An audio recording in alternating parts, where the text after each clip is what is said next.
चतुर्थी में किया जाता है। व्रत की विधि। कार्तिक मास के कृषि पक्ष की चतुर्थी को करवा चौथ व्रत कहते हैं। सुहागवती स्त्रियों के लिए बहुत ही श्रेष्ठ व्रत है। स्त्रियों इस व्रत को पति के दीर्घजीवी होने के लिए करती हैं। इस दिन सुहाग स्त्रियां चावल पीसकर दीवार पर अब करवा चौथ बनाती हैं। इसे व्रत कहते हैं। इस करवा चौथ में पति के अनेक रूप बनाए जाते हैं तथा सुहाग की वस्तुएं जैसे चूड़ी, बिंदी, बिछुआ, मेहंदी और महावर आदि के साथ साथ दूध देने वाली गाय, करुआ बेचने वाली कुम्हारी, महावर लगाने वाली नाई, चूड़ी पहनाने वाली मलिहारी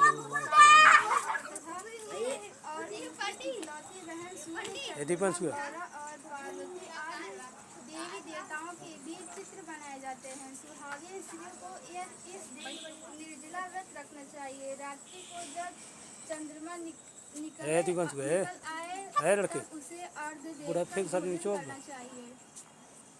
पीली मिट्टी की गौरा बनाकर उसकी पूजा करनी चाहिए। और इस महाकाट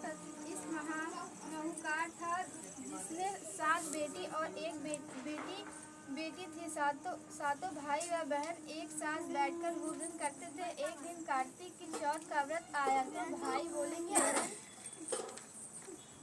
आओ बहन भोजन करे। बहन बोली कि आज करवा चौथ का व्रत है, चांद उगेगा तभी मैं खाऊंगी। तब भाई ने सोचा कि चांद उगने तक बहन भूखी रहेगी तो इस भाई ने दिया जलाया। दूसरे भाई ने छलनी लेकर उसे ढका और निकली चांद देखकर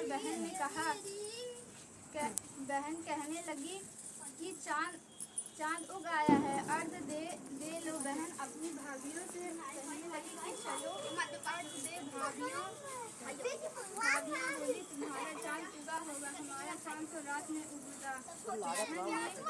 बहन ने जब अर्घ दे दिया और खाने लगी तो पहले ही ग्रह में बाल आ गया, दूसरी ग्रह में कंकड़ और तीसरी ग्रह में मुँह की ओर किया तो उसकी ससुराल ने संदेश आया कि उसका पति बहुत बीमार है, जल्दी भेजो। माँ ने जब लड़की को विदा किया तो कहा कि रास्ते में जो भी मिले उसके पांव लगना और जो कोई सुहाग का आशीष दे उसे अपने पल्लों से गांठ लगाकर उसे 1 रुपया देना।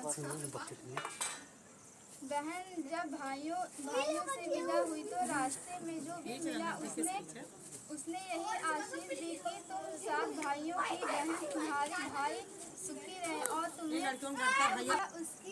उसके पाँव भी पाँव लगी। तो उसने कहा कि सुहागवती हो, सपूती हो।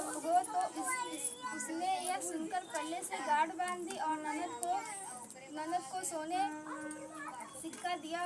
तब भीतर गई तो सास ने कहा कि पति धरती पर पड़ा है तो वह उसके पास जाकर उसकी सेवा करने के लिए बैठ गई। बाद में सास ने दाई से कहा बच्ची कुछ